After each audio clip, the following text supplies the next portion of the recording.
촬영 반갑습니다. 또 새날이 밝아왔습니다. 하나님의 은혜의 말씀 받겠습니다.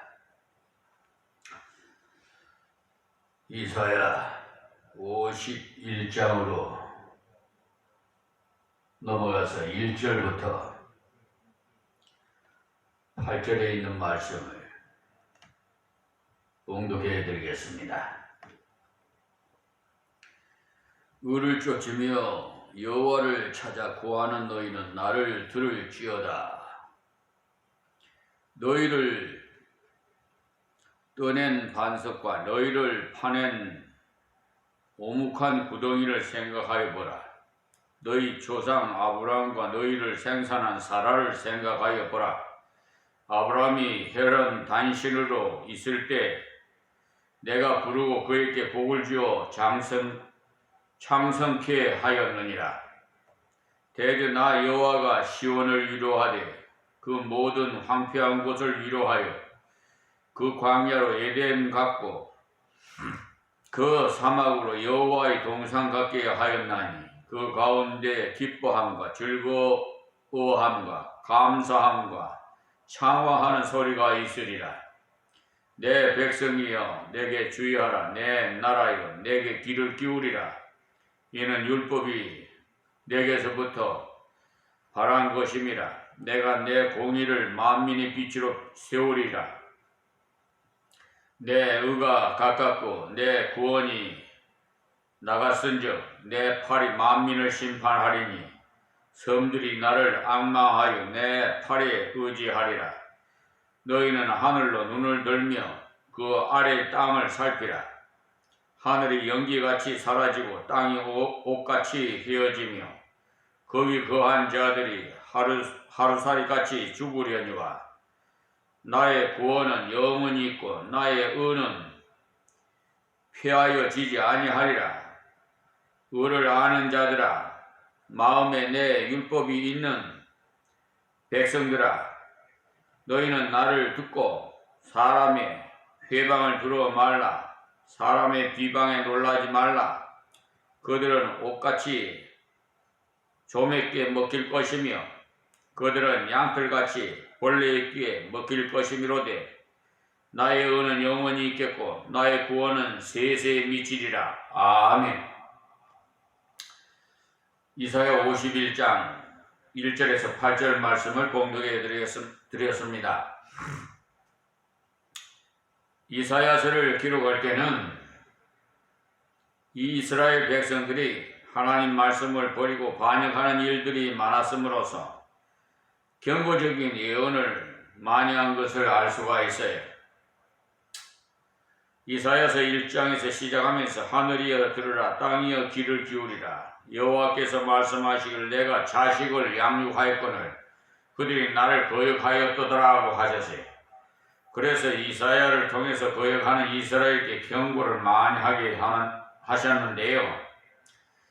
이스라엘이 바벨론에 포로잡혀가서 오랜 세월 동안 고생하다가 때가 참에 고레스라는 왕을 일으켜서 이스라엘을 본향으로 돌려보내겠다고 하나님께서 약속하셨어요.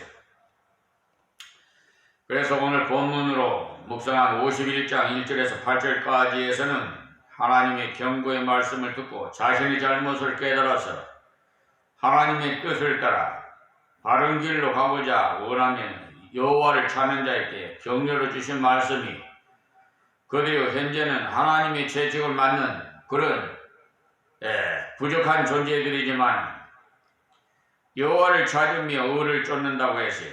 그들은 하나님의 은혜를 사모하는 심령이 자세가 되었다는 거예요. 하나님께서는 이런 가난하고 사모하는 심령께 많은 은혜를 주실 것을 약속했어요. 그래서 심령이 가난한 자는 복이 있나니 천국이 저희 것임이라고 했어요. 그러면 본문을 통해서 우리가 은혜 받겠습니다. 1절 말씀에 의를 쫓으며 여호와를 찾아 구하는 너희는 그랬어요. 의라는 것은 완전을 말하는데 이 세상에 인간 스스로는 완전을 가진 자가 없어요. 온전한 사람이 없다 이 말입니다. 옳은 일을 하는 사람. 그러니까 성경은 말씀하시기를 의인은 없나니 하나도 없으며 깨닫는 자도 없고 하나님을 찾는 자도 없고 다 치우쳐 한 가지로 무익하게 되고 선을 행하는 자는 없나니 하나도 없도다라고 로마서 3장 10절에서 12절에 말씀하고 있어요. 인간 스스로는 자신을 바르게 깨달을 자도 없다고 했어요. 그런데 오늘 본문 말씀에서 이사야가 전하는 하나님 말씀을 듣고는 자신의 더러움과 누추함을 알아서 하나님을 원하시는 바른 길을 구하게 되었다는 것입니다. 그런데 하나님을 신뢰하며 사는 길이 바로 바른 길을 가는 것이라는 말씀이에요. 그래서 여호와를 찾아 구하는 너희는 나를 들을지어다 이렇게 말씀하셨어요. 의를 얻는 길은 하나님을 찾을 때 얻는 것이지 인간 자신으로는 결코 찾을 수가 없어요. 그래서 어제도 참 약 5개월 정도 소송 구조 신청을 항고장을 낸 지 5개월 만에 그것도 인용한 것이 아니라 각 기각으로 해서 한 것을 이 엉터리들이요. 그래서 의로운 자가 하나도 없어요. 다 기득권 세력들이 지방 감싸기식으로 하도 뭐 세상이 다 그런 거니까 마귀 사탄 미혹당해서 그런 거니까 그러려니 뭐 생각합니다만은 그러나 하나님을 의지하고 끝까지 빛과 소금의 역할을 감당하기 위해서는 순교적인 그런 정신 자세로 저 악한 마귀 사탄 귀신들과 싸워야 돼요. 우리는 혈과 육의 싸움이 아니라 악한 영과의 싸움이죠. 저들이 회개하고 하나님 품으로 돌아오는 날이 있을는지 없을는지는 모르겠습니다만 현재로서는 돈이 우상이 돼가지고 돈벌이 하는 서울중앙지방법원 판사들이 많아요. 그 소송 구조 신청하면요 보통 3일 내로 아니면 일주일 내로 그 결정서를 보내오는데 왜 약 5개월이나 걸렸겠어요? 이거는 완전히 계략적이에요. 완전히 그냥 지연을 시키려 고의성이 다분해요. 그 결정을 내린 자도 참 너무나 좀 안타까워서 제가 어제 서울중앙지방법원에 가서 보정서를 하고 왔습니다. 인적대하고 송별료하고 내고 왔는데요. 갔다 와서는 내가 그 소송구조 항고장 재판부에다가 전화를 걸어서 그러니까 뭐 남자 직원이 전화를 받더라고요. 그래서 감사하다고 그랬어요.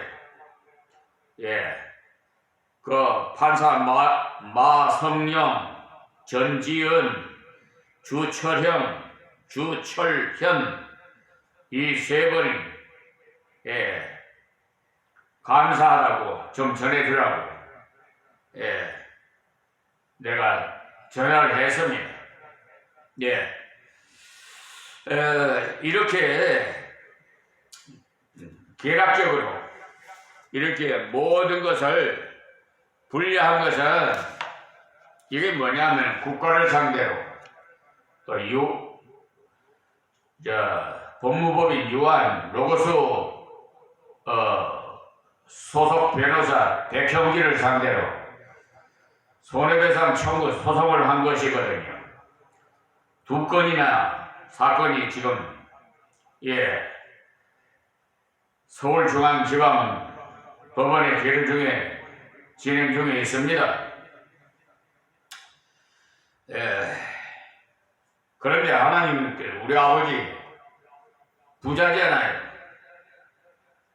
비록 저는 가진 것 없고 누릴 거 없어도 기초생활 수급자라도 우리 아버지가 부자인데 뭐, 예, 그것도 만왕의 왕이시고 우주 만물을 창조했으니까 만드신 분이 주인 아닙니까? 그의 유산을 받은 자가 누굽니까? 하나님의 백성 저와 여러분 아닙니까? 자부심을 가지세요. 그래서 더 힘을 내시고 끝까지 생명이 다하는 그날까지 맞서서 저 악한 영들과의 싸워서 하나님께 영광 돌리는 그런 정신 자세를 가져야 합니다. 그래 오늘 주신 말씀에는 은혜를 사모하는 자들께 주시는 격려의 말씀이니까 이 말씀을 잘 받으시면 여러분이 큰 위로가 될 것입니다. 그러니까 여호와를 찾아 구하는 너희는 나를 들을지어다 라고 말씀했어요. 의를 얻는 길은 하나님을 찾을 때 얻는 것이지 인간 자신은 결코 찾을 수가 없어요. 때문에 그렇게 되려면 스스로 내게는 의가 없고 하나님 앞에 설 만한 자격이 없다는 것을 알고 여호와를 찾고 의지해야 하겠지요. 그런 자세로 하나님 앞에 선 자를 향해서 나를 들을지어다 이렇게 말씀하셨어요. 여기서 들을지어다라는 말씀은 믿을지어다라는 말과 같은 의미의 말씀인데 성경에 말씀한 대로 들으면 믿음을 발생케 하는 것이기 때문에 로마서 10장 17절에 말씀을 참고하시기 바랍니다. 그리고 너희를 떠낸 반석과 너희를 파낸 우묵한 구덩이를 생각하여 보라 그랬어요. 아름다운 석조 건물을 지으려고 돌을 떠내는 채석장에 가보면 보잘것없어요. 저런 돌들로 어찌 아름다운 건물이 되겠나 싶을 정도로 보잘것없어요. 그와 마찬가지로 보잘것없는 존재를 하나님 새롭게 만들어서 놀라운 존재로 만드신 것이 구원받을 성도인 겁니다. 여러분 그런 것을 많이 여러분 경험하셨는지 모르겠지만 저는 저 쓰레기통에 버리는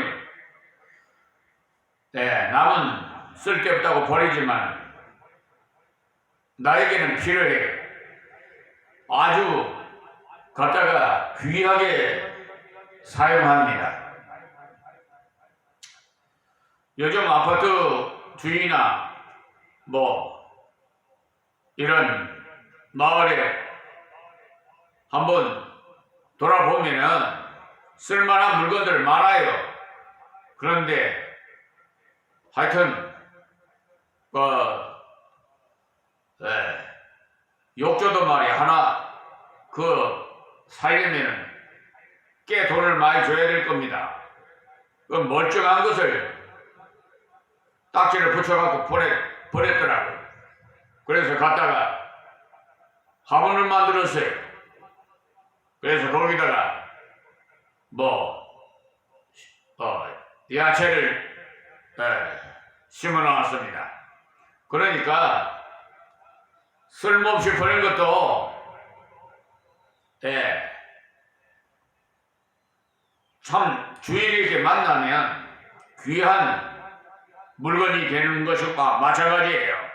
그러니까 우리는 하나님 손에 붙들리면 아주 보석같이 그렇게 귀한 존재의 가치가 되는 것입니다. 우리 사실 누추함과 더러움이 아무것도 내놓을 것이 없습니다만 떠낸 반석과 운무한 구덩이를 생각하여 보라는 말씀은 너희 본성적으로는 아무런 가치도 없는 존재라는 사실을 알아라는 것이며, 그런데 인간의 가치가 왜 모든 피조물 중에서 가장 존귀하냐? 하나님이 형상대로 지음을 받았다는 것 때문에 가장 존귀함이 있는 것입니다. 동물과 인간의 다른 점은 인간에게는 하나님의 형상이 그 속에 있기 때문입니다. 그러니까 존재의 진정한 가치는 하나님께로부터 왔다는 것을 아시기 바랍니다. 그런데 아직도 아둔한 백성들은 모르는 사람이 많아요. 우리를 지으신 하나님 아버지를 섬겨야 되는데 산을 보고 달을 보고 해를 보고 사람이 정으로 쪼아 만든 조각상 앞에 복을 빌고 자연 앞에 사랑을 구하니 하나님께서 얼마나 마음이 아프시겠습니까? 그러나 부린 대로 행한 대로 다 그대로 진리의 말씀대로 하나님께서 심판하실 겁니다. 인간이 채색장 돌덩이 같아가지고 자기 스스로는 아무것도 할 수 없는 존재입니다만 하나님이 가치 있는 존재로 만드셨다 이 말씀이에요. 그런 시대를 2절에 말씀하고 있는데 2절에 보세요. 너희 조상 아브라함과 너희를 생산한 사라를 생각하여 보라. 아브라함이 혈연 단신으로 있을 때 내가 부르고 그에게 복을 주어 창성케 하였느니라. 아멘. 저는요 이 아브라함에 대해서 참 깊이 있게 좀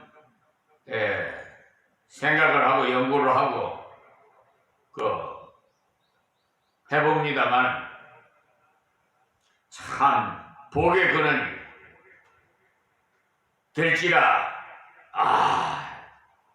창세기 12장 1절에서 3절에 있는 말씀 참고해 보세요. 그 말씀을 주시면서 이곳에 이 비천한 종을 보내주셨거든요. 아브라함을 하나님 부르실 때 전혀 가치없는 존재인데 우르라는 그 지역은 우상을 섬기는 곳이에요. 다. 그런데 하나님께서 그 구덩이 같은 그런 헛된 그런 날에서 하나님께서 불러내시니 얼마나 존귀한 자가 됐어요. 하나님이 그를 사랑해서 존귀한 자가 되도록 불러주심으로 새로운 존재가 된 것입니다. 그가 부름받았을 때 벌써 그의 나이가 75세나 되었어요. 그런데 저는 만 40세 불렀어요. 그래서 저는 하나님 부르시려면 좀 20, 30대나 부르시지 지금 부르셔 어디다 쓰셔야 됩니까 했더니 네가 아브라함보다 나이가 많냐 모세보다 나이가 많나 하기에 하나님께 그냥 유건무원 아무 말 못하고 아멘하고 하나님 용서해 달라고 그랬습니다. 그리고 나를 따르라 그래서 오늘날까지 그냥 주님의 길만 따라가고 있습니다. 그 75세나 됐는데도 아들도 없고 딸도 없었으니까 인간적으로 볼 때는 자기들의 힘으로는 아브라함이나 사라 중에 그 누구 한 사람도 자식을 생산할 가망이 없었어요. 그런데 하나님 그들에게 복을 주시니까 창성케 되죠. 무엇을 말씀하는가 하면은 하나님께서 돌덩이 같은 자들을 통해서 하늘별처럼 많은 후손을 주셨다는 것입니다. 실제로 성령인 사라를 통해서 하나님께서는 창성케 하실 수 있었어요.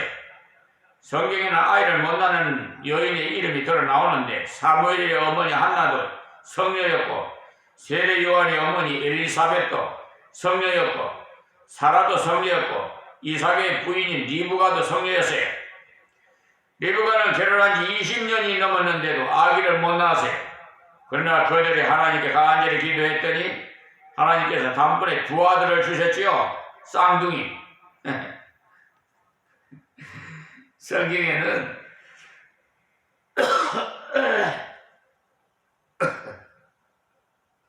이렇게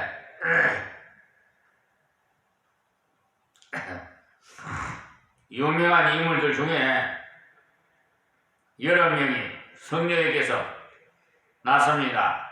왜냐? 인간이 완전 무능을 하나님께서 보여주시고 하나님의 전능을 보여주시기 위해서 특별한 인물 중에서 여러 명이 성녀에게 나게 하셨어요. 혈연 단식이라는 말씀은 아브라함을 불러서 하나님이 창세케 하셨는데 그것은 하나님께서 우리의 전격 무능과 하나님의 전지전능하심을 대조시켜서 보여주시기 위한 것입니다. 나의 무능을 바르게 깨달을수록 하나님의 전능하심을 깨달을수록 우리의 믿음은 더욱 자라는 거예요. 여러분들이 신앙생활을 오래 할수록 또 성경을 배울수록 인간은 무능하다는 사실을 점점 더욱 깊이 깨닫게 되는 거예요.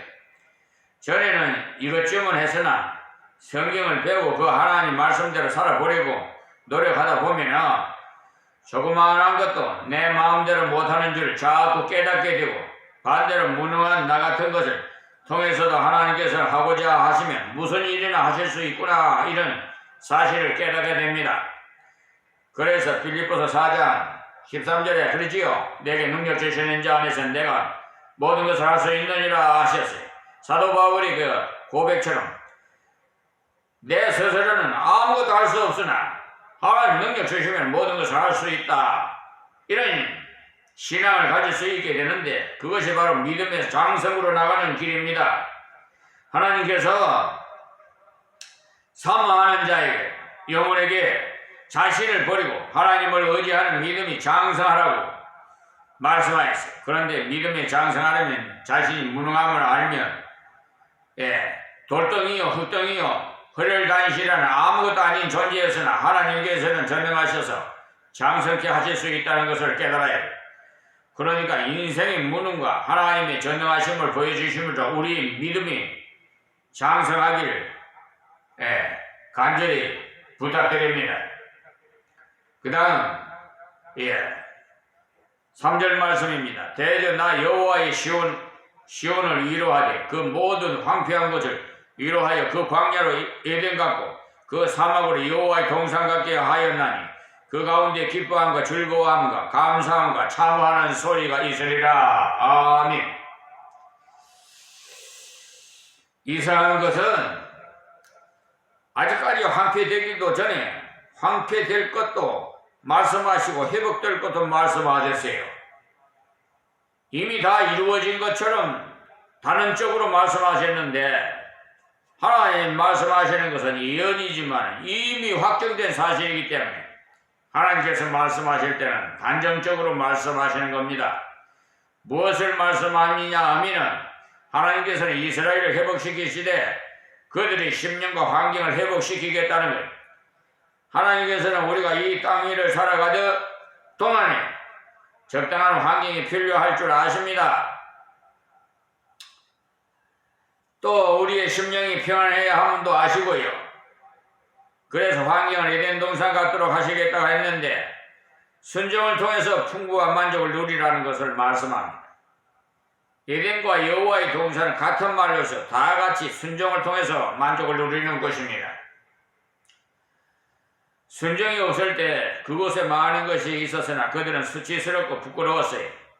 그런데 온전한 순종은 어디서 나느냐 하면 하나님을 믿되 놀라운 은혜를 주신 분으로 믿음으로써 자원하는 순종이 나와야 돼요.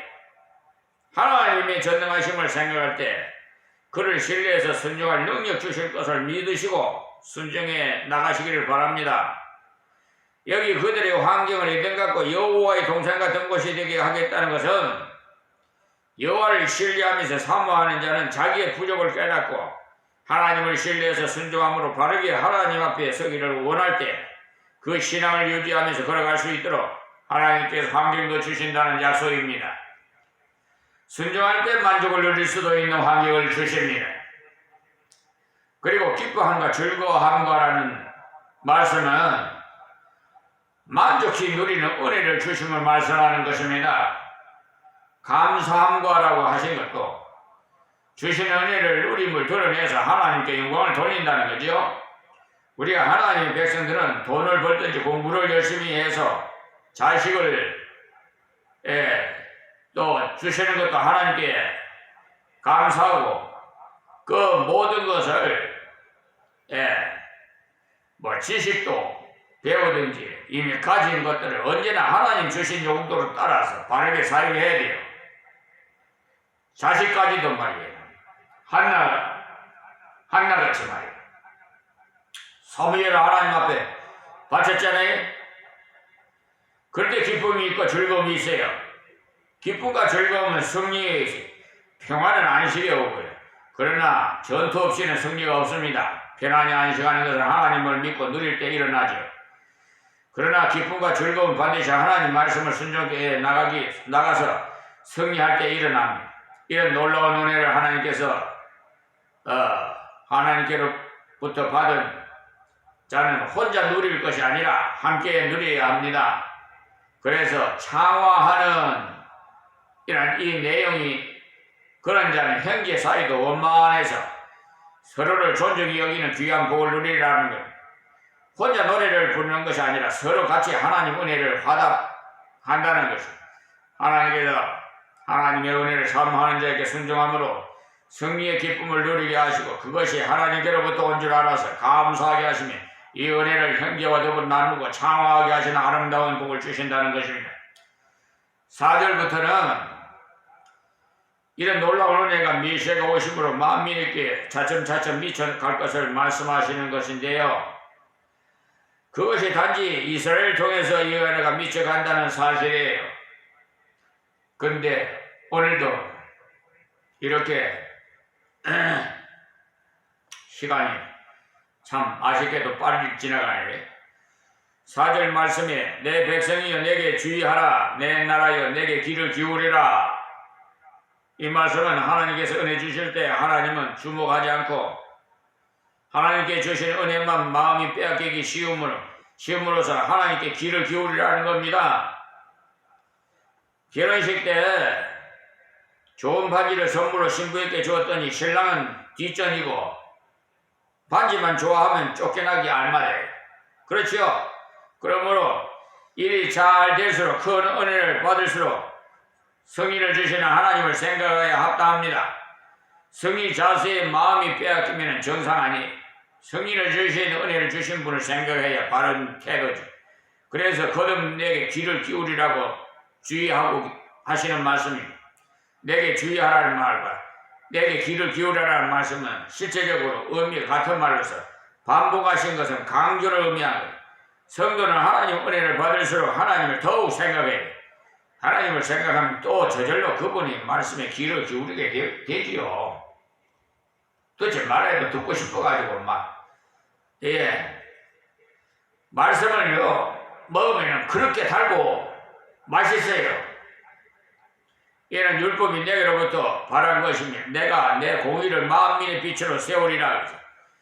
율법 없이는 죄가 죄인인 줄 모르기 때문에 자신이 죄에서 구원받아야 되겠다는 그런 갈증이 일어나지도 않습니다. 그 때문에 전도할 때 먼저는 그 사람이 죄인인 것을 가르쳐 줘야 돼요. 하나님께서 이스라엘을 통해서 율법을 만민에게 주신 것은 복음을 믿을 수 있도록 정직히 위한 거예요. 마찬가지로 여러분들은 믿음으로 살 때 만민 앞에 율법이 되어집니다. 저렇게 살아가는 것이 인간이 살아가는 옳은 방법이구나. 저렇게 남을 도와주는 것이 형제로서 옳은 방법이구나. 이렇게 성도들의 삶에서 옳게 사는 것을 세상 사람을 보게 되면 성도가 삶의 표징이 되었으니까 율법 역할을 하게 된 거죠. 그렇기 때문에 우리 믿는 하나님의 백성들은 작은 예수가 돼 예수님의 모습으로 살아야 된다 이 말이에요. 그래야 예수 믿을 거 아니겠어요? 예수 믿는 사람이 나쁜 짓 하고 도적질이나 하고 사기나 치고 이러면 누가 믿겠어요? 오늘은 여기서 말씀을 맺겠습니다. 하나님 고맙고 감사합니다. 오늘 이 새벽에 주신 말씀도 이 유튜브 방송을 통해서 시청하시는 세계 만민들에게 귀를 열어 듣게 하여 주시옵시고 많은 분들이 하나님 앞으로 회개하고 돌아오게 하여 주시옵소서. 예수님의 이름으로 기도하옵나이다. 아멘.